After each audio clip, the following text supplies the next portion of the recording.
Our remote start kit has been improved, and today we're going to show you how to install it on this F30.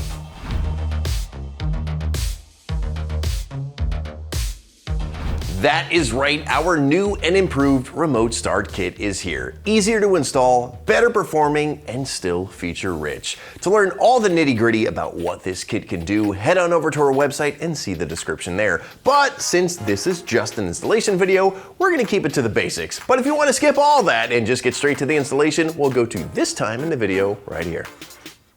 After you get your remote start installed, you'll be able to take full advantage of what the newer BMWs have. This is compatible with most F and G series BMWs produced after 2012. In order to check if your car is compatible, go to the product page and decode your VIN, link in the description. To start your BMW, simply hit the lock button on your key fob 3 times and it will start. To turn it off, hit the trunk button 3 times after the vehicle is running. If you don't turn it off, it will shut itself off after 20 minutes. This is perfect for those hot summer days or cold winter mornings. Now you could always get into your BMW at your desired temperature. Simply set that desired temperature on your HVAC system before you get out of your vehicle that day or night. And the next time you start your BMW from afar, your HVAC system will turn on as well, getting your BMW to the temperature that you want. And yes, that means no more frosted windshields for our friends up north. Unlike the OEM BMW Remote Start, BeamerTech's Remote Start Retrofit doesn't require activating the feature in the BMW iDrive. However, it requires a spare key fob installed in your BMW at all times. It will be permanently attached to a module under the front passenger's footwell. This ensures that your onboard computer will recognize the presence of a BMW key fob and will allow engine activation. And no one will be able to start your engine with only the fob inside your car. Having a second key fob is necessary for activation, so make sure you have one. Now that you know how it works, let's get to the installation. Jarrett, take it away. First thing we need to do before starting the main installation is to disconnect the battery. Start by popping the trunk. Wrap a towel around the latch, so in the event it closes, you don't have to do this. Remove the side panel where the battery is, and with a 10mm socket, remove the negative battery terminal and set it aside.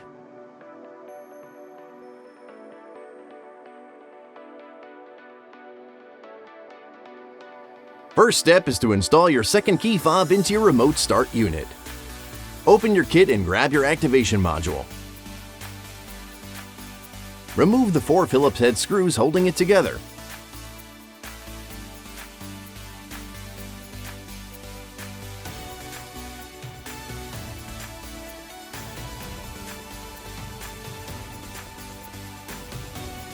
Next, grab the key fob harness and power supplies from your kit. Now let's prep your key fob. Start by pressing the button on the back to remove the key blade. Then insert the key blade into the rear cover disassembly slot to pop off the back cover. Remove the battery. Grab the power supply that matches your battery size.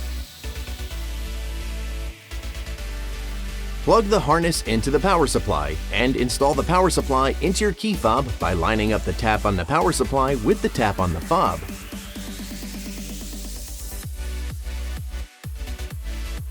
For a little extra security, Jarrett added some tape around the fob.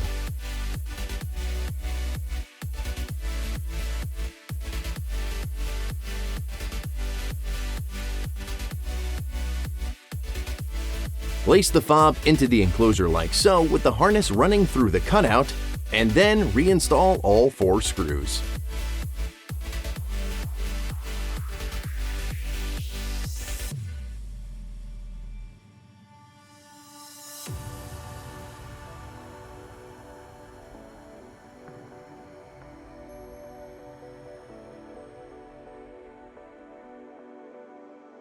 Before we move on to the main installation, grab the main module from your kit and with the aid of a pick tool, make sure the dip switch is in the downward position.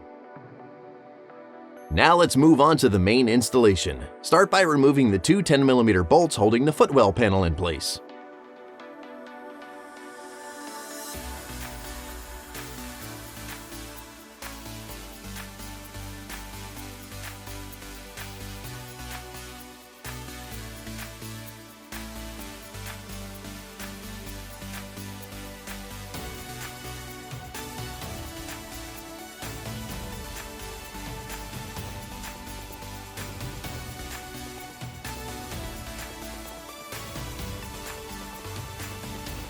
Drop it down and disconnect the light.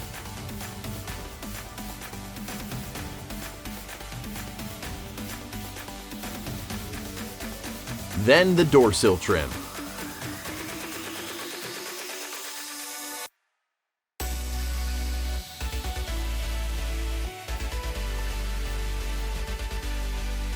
If any fasteners remain behind, use a trim tool or your hands to pull them out and stick them back into the trim for reinstallation later. To remove the side panel, pull it out from the bottom and pull down and away from the top. Again, if any fasteners remain behind, use a trim tool to remove them and reinstall them back into the trim for later.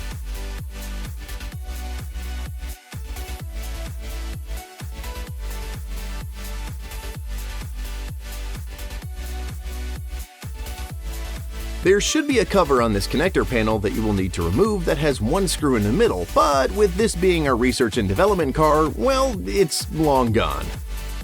Let's hook up the ground and power for the unit first. For the ground, locate this 10mm bolt right here. Loosen it just enough to slip the ground fork from the BeamerTech Remote Start plug-and-play harness behind it.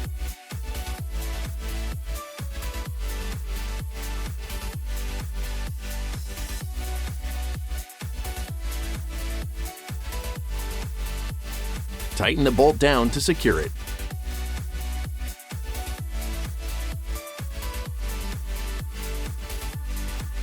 Now let's connect the power. We'll first need to remove this connector to get enough room for the add-a-fuse. Press in the center tab and rotate the arm up to free it. Set it out of the way.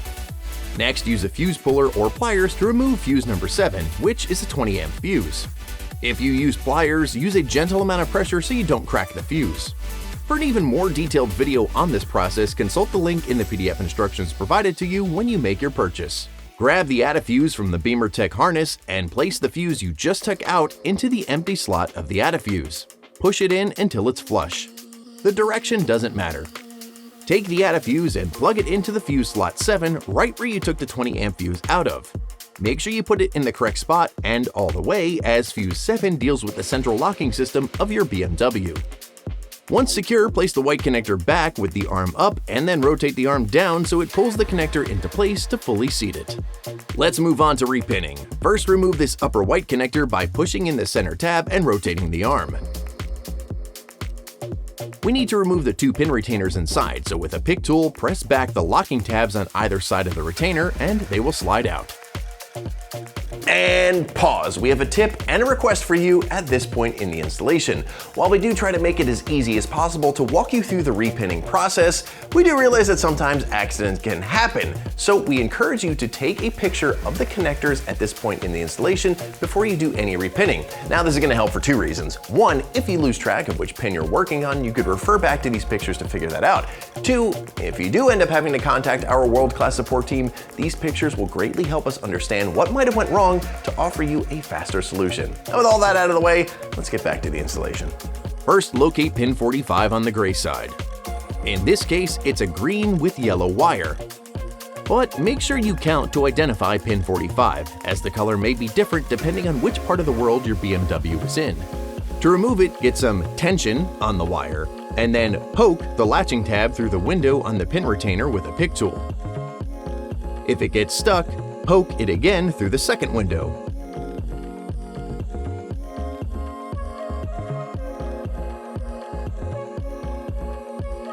When it's out, carefully bend the latching tab back out slightly to ensure it will snap back into place on the next location.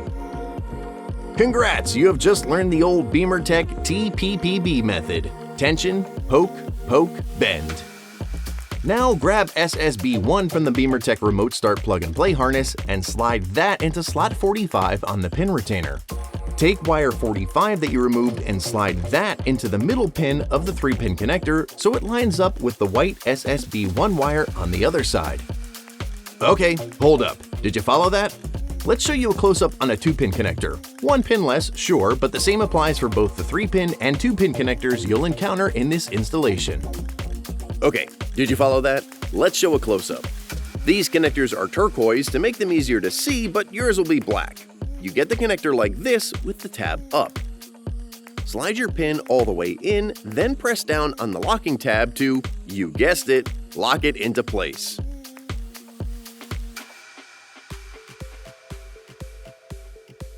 Then you slide the two parts of the connector together. Now what if you notice the tab is already down before you insert the pin? Not to worry, insert a pick tool into the side and the tab will pop up. Easy! Now back to the installation. Now locate pin 49 on the gray retainer, which in this case is a purple and white wire. Remember to count as well. Remove it with the TPPB method.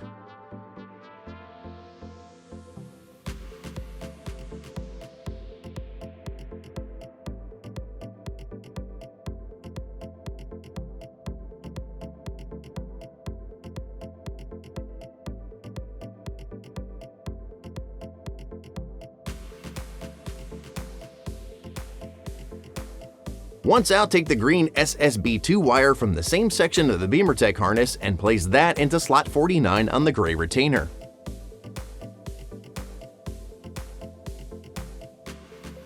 Take wire 49 and slide that into the slot of the 3-pin connector that lines up with the green wire across from it. Once seated, snap the latch down and push the two halves of the connector together. Finish up this part by sliding the 2-pin retainers back into the connector sleeve.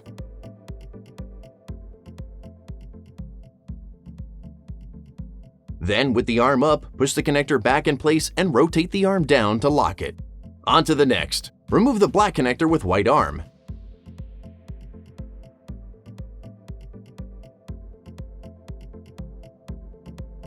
Remove the pin retainers. This connector didn't have the tab, so you just need to bend the sides out. On the blue retainer, locate and remove pin 22. The original color for us was yellow and blue, but R&D is going to R&D and ours is black.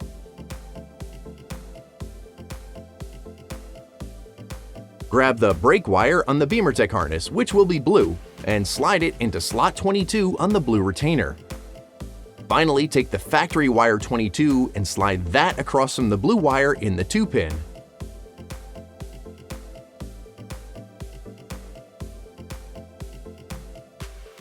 Then snap and push the connector together.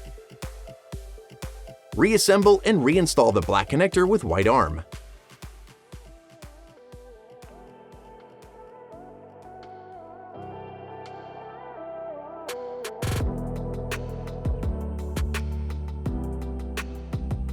Next, remove the black connector with black arm. Remove the pin retainers. Locate and remove pin 30 on the black retainer, which is another R&D wire, so it's black for us.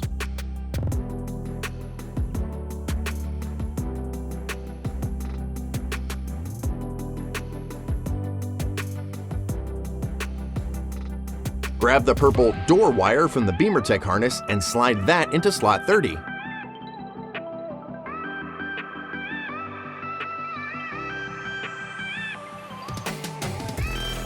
Finally, take the factory wire 30 and slide that in across from the purple wire in the 2-pin. Then snap and push the connector together. Reassemble and reinstall the black connector with black arm.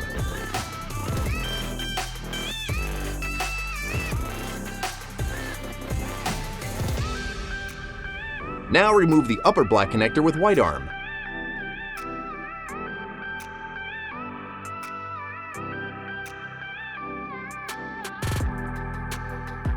Remove the retainers. Locate and remove pin 50, which in this case is a yellow with red wire.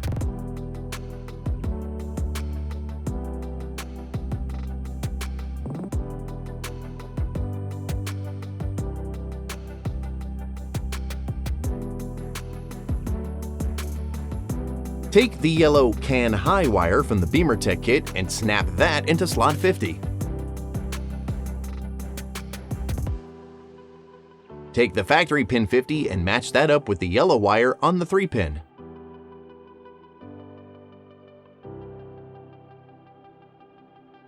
On the same retainer, locate and remove pin 49, which in this case is yellow with brown.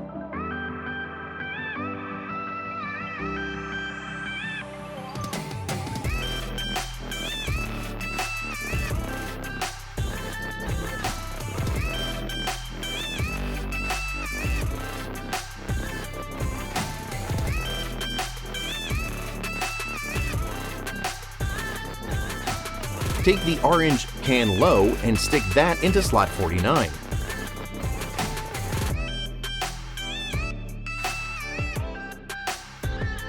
Take the factory pin 49 and slide that across from the front of the orange wire on the BeamerTech harness. Snap the 4-pin together.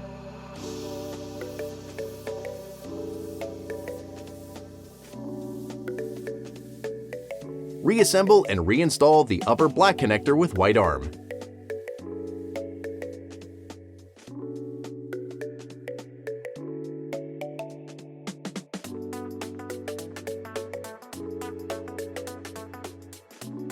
Now tidy up the install. Jarrett decided to use cable ties to secure each connector to its respective harness.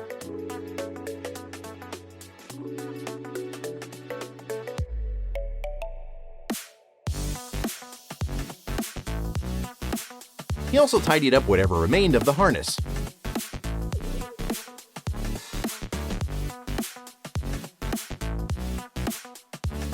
Tuck the harness behind the top of the carpet, as this is where the modules will live.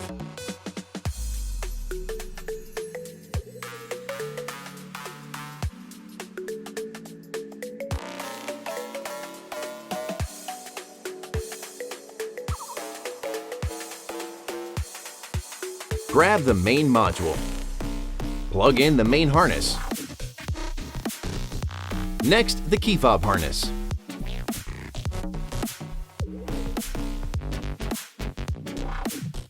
Then tuck both modules up into the car like so.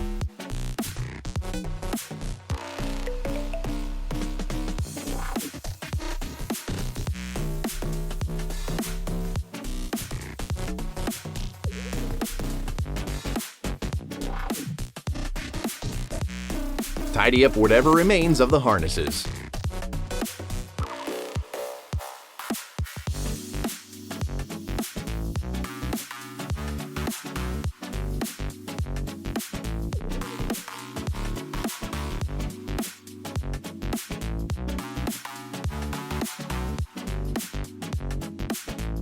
Finally, reinstall all of the trim you took out.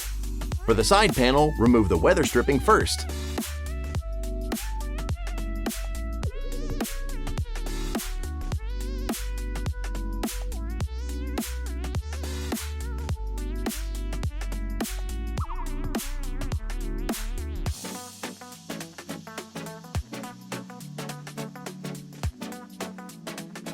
Then the door sill trim.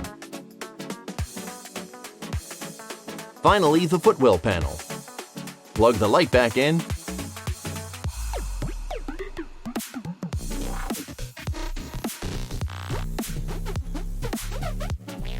Snap it back in.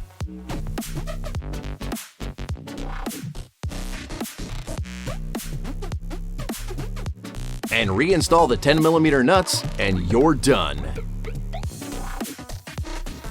And that is how you install our newly improved remote start kit on your BMW F30. Want this for your car? Head on over to our website and enter your VIN to make sure you're getting the right kit for your vehicle. We're constantly expanding the models of BMWs that we offer these kits for, so keep checking back to see if your vehicle is on the list. For more tips and tricks, product reviews, and so much more for BMWs, Minis, and Supras, make sure you subscribe and don't forget to ring that bell. And hey, check us out on Facebook, Instagram, and TikTok as well. Thanks for watching.